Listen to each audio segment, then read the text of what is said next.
Welcome members of the graduating class of 2018, their families, and to the faculty and program administrators who have supported us on our journey towards becoming scientists. Hi, Ryan. I am so very excited to be standing here at the culmination of a long journey, which for some of us started well before joining the graduate program at Cedars-Sinai Medical Center. For some of us, this interest began at junior high school science fairs, or perhaps later in high school or college. My own interest in science began in the 4th grade when we took a field trip to the Exploratorium in San Francisco. And I remember every single thing about that day. I remember every single display that we saw. I remember everything that the guides told us. I even remember what I wore that day. Bright neon shirt, neon shoes, neon fanny pack. It was the early 90s and I was really into neon. And even a neon red, bright red clipboard that my mom bought me so that I could take notes. Every time I think about that, I still cringe. But that was how I got my start in science. The wonders of the world were laid out for me, displaying the relationships between the natural world and myself. And at 9 years old, I began to see how I fit into that world. And then I learned that there are people who do this sort of work every day for a living. Those people got to study and understand how the world worked.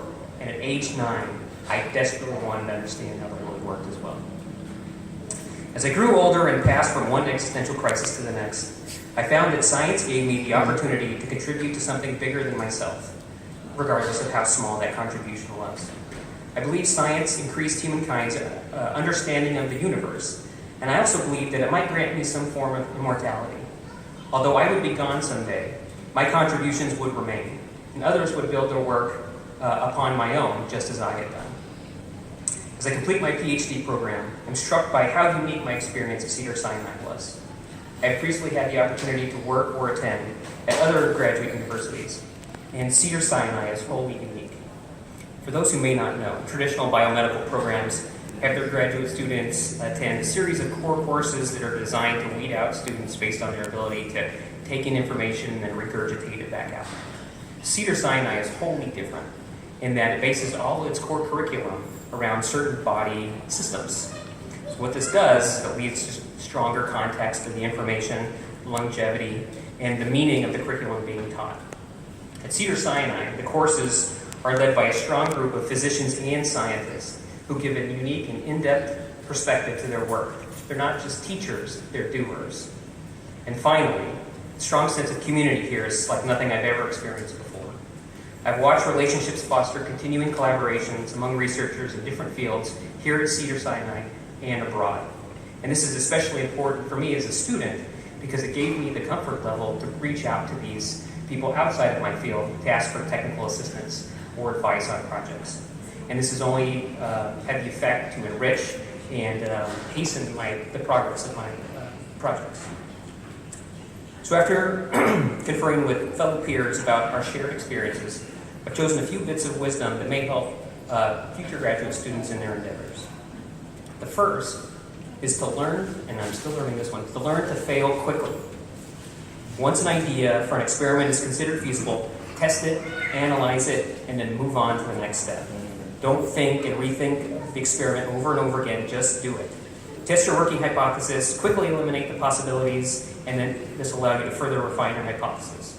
Once you come up with an odd or interesting phenomenon, then you can expand your initial findings based on that original findings, and then carefully control for the factors until you can come up with a mechanism.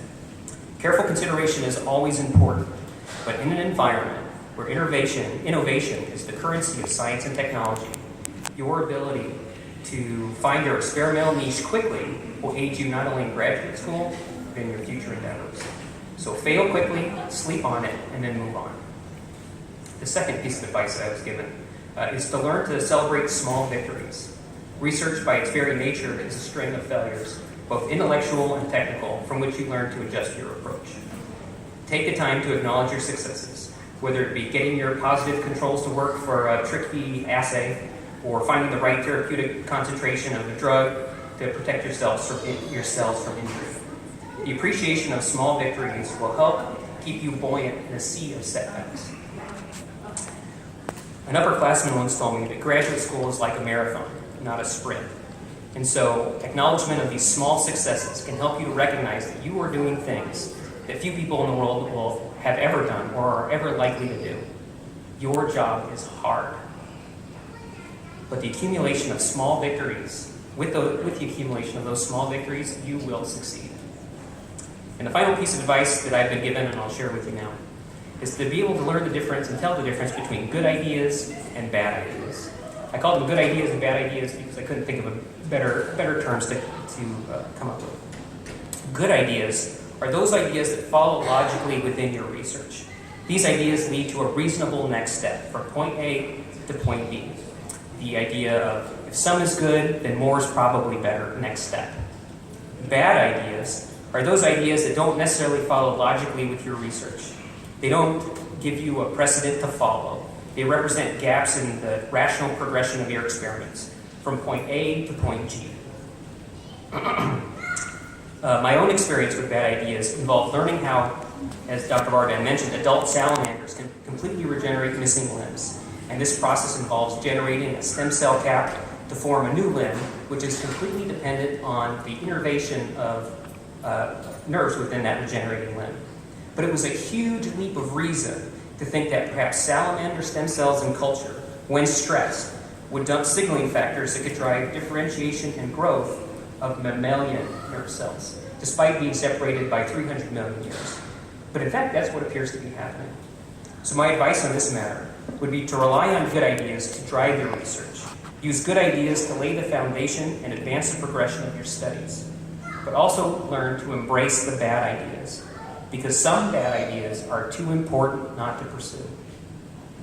As a representative of the Cedars-Sinai graduating class of 2018, let me express the profound gratitude that my classmates and I share for our mentors, our professors and staff, and for the Cedars-Sinai Research Administration seated behind me. My fellow graduate students and I are the direct results of your dedication and hard work in establishing Cedars-Sinai not only as an amazing hospital, but also as a world-class institution. So we are sincerely grateful. Thank you. That was nice.